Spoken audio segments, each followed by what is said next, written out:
Yo, yo, yo. Welcome back to another episode of Shy Boys Podcast. We going free agent shopping with the Memphis Grizzlies.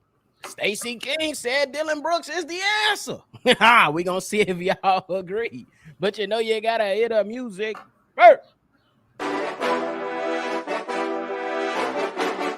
Cognac, gang.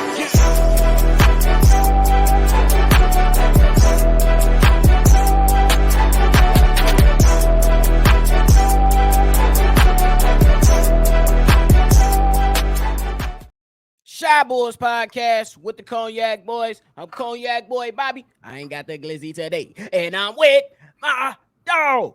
CDubb. How you doing, boy? Man, I'm feeling good. We here in Memphis, bro. I got that thing with me. We finna go see Job, bro. We go to see Job. He bogus as hell. Comment below. Hey, John Morant, don't worry. We ain't posting this on Instagram Live, my boy. We good. But anyway, y'all already know. We in Memphis, as they say.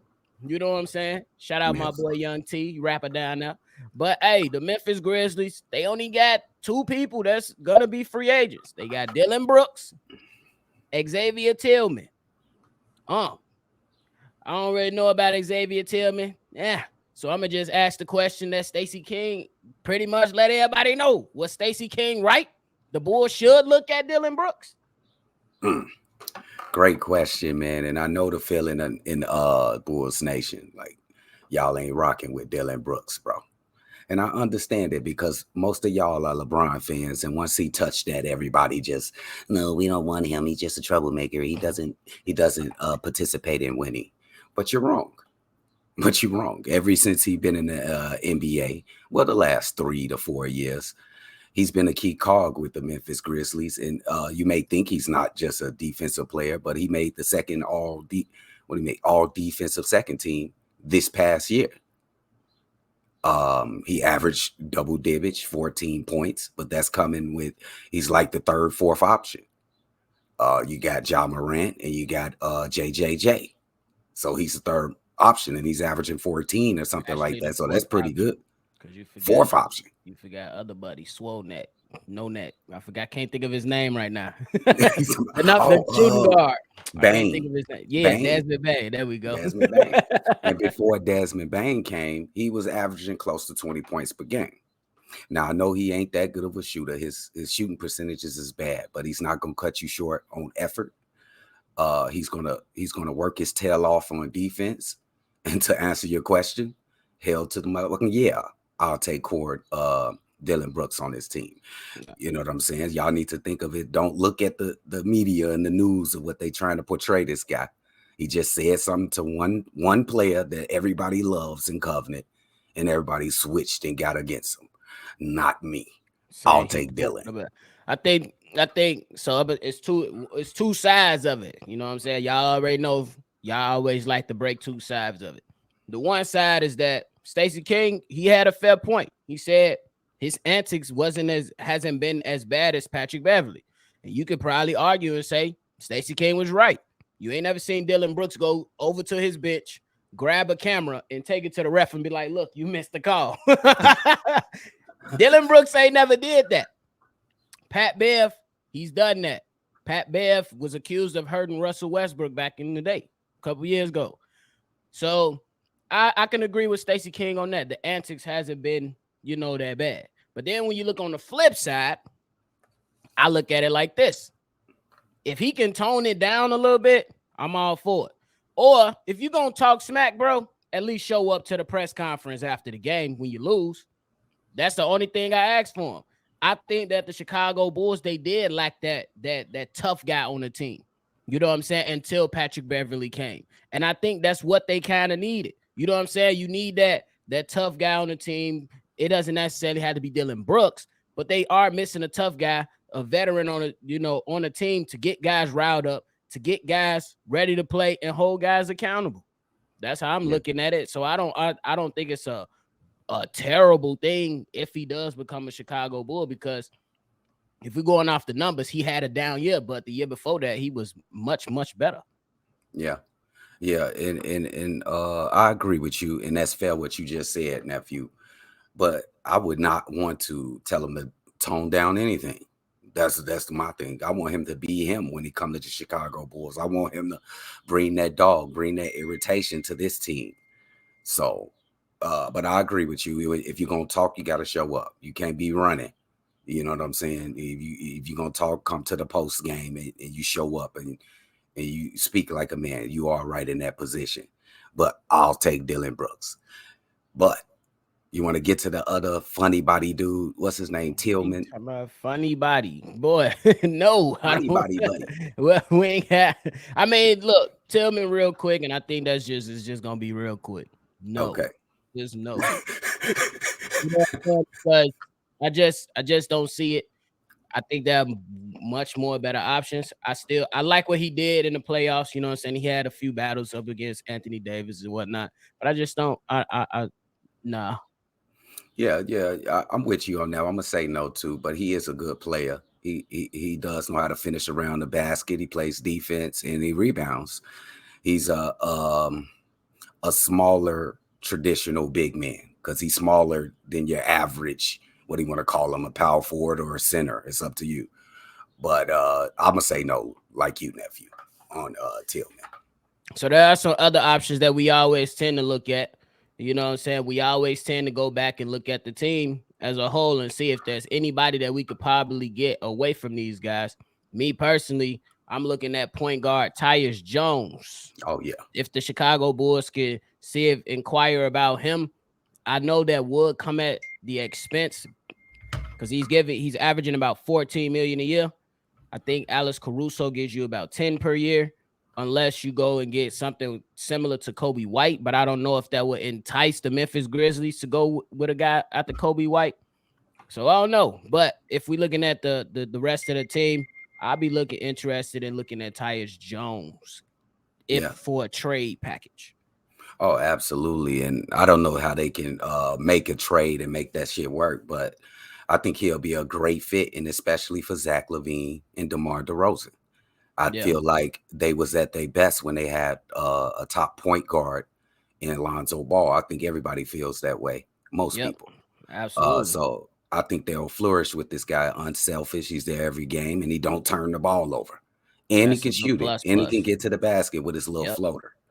Bro. So I agree. Tyus Jones will be great. And I think the Bulls probably would be looking at this kid, but what would you be willing to give up that's definitely the question. Because you already know the prized possession is either Patrick Williams or Alex Caruso that most teams want to look at right now. I think Kobe White would have some pull when you're looking at the guard play, but I don't think they that bad when it comes to guard play. They probably could use a little bit more because I think they really relied on Luke Kennard, you know what I'm saying, or Concher. And I think a Kobe White can add to that. But at what, you know what I'm saying? The front office gonna have to see what they prioritize the most. You know what I'm saying? Because a lot of us want to keep Kobe White. But would Kobe White be tradable if you get yourself a point guard for the future? I don't know. That's something you got to think about because Tyus Jones, 27 years old. Can we say that he gonna have, about, to me, 7 more years? That he'll be 34 the way he could be like kind of quote unquote in his prime. I think that's a decision you will have to make as a front office, especially when you got other guys that you want to bank on, like a Patrick Williams. I don't know how high they are on Ayo Sumu, and they still got Dalen Terry in the thing. So it's a lot of things that they're gonna have to consider if they do try to make that trade. And also, I want to touch on 2 things. That's a good point, nephew. I'm gonna say this about Tyus Jones. You've been in the league. You've been a backup ever since you've been in the league. I think you've been in the league 7, 8 years. I think every player that comes into any player that starts basketball want to start on the NBA team, especially a point guard. But I'm gonna say this: the second thing, the Ja Morant suspension that's inevitable. That's really going to weigh in favor of the Memphis Grizzlies keeping Tyus Jones. So I don't know if that's for certain. We don't know how long the suspension is going to be. I'm thinking maybe a half a year. But they probably would want to keep a Tyus Jones on the team just because of that. Yeah, and then we just said it. If the Bulls do try to inquire about him, the Bulls pretty much probably don't have a point guard unless these guys willing to take a dig at Ayo Dosunmu, but we don't know. You know what I'm saying? So it's definitely good for conversation though, for sure, because to me personally, his assist to turnover ratio is good. He's good at organizing offense. Every time Ja Morant goes out, he's coming out there. He's winning over 5. He's over 500 in games that Ja Morant is not available. He has a winning record when he's a starting point guard. So yes, I think they will. That was a fair point. They will be reluctant to letting him go, but I still call him. Bro, I still call him. See what they talking about. Definitely. For real. Kobe White might be better than Tyus Jones in the future. He's still young. Could be. Yeah, it could be. Are you willing to do that, nephew? It's TBD. It's to be determined. I don't know. You willing to do that? I don't know. I think it's that's why I think. I mean, you get yourself a starting point guard for the future to line up against Zach, or do you go ahead and take a shot at Kobe White, or see if other options are out there? Yeah. I don't know how high they is on Kobe White. I believe they should be high on Kobe White because of what he did and how he progressed and how he went in and worked on his game. I think he deserves another shot to continue on. Yeah, you're right. It ain't nothing else in Memphis, is it? Ain't not a thing, they boy. Got all them little kids locked up. They got young men. You know what I'm saying? Hey, I know it ain't gonna happen, but I would just say it. Kenny Lofton Jr., he's a hooper. I know it ain't gonna happen, but that young man is a hooper. Big body. You see what he did to your number one future draft picking Victor Wembanyama? Put him in a basket. I thought he was 7'4". Y'all better be careful about Victor. Kenny Lofton Jr. Put him in a basket. My God. Bro, I wish you answered that. Turn it down, goddamn. He got a highlight bling, bro.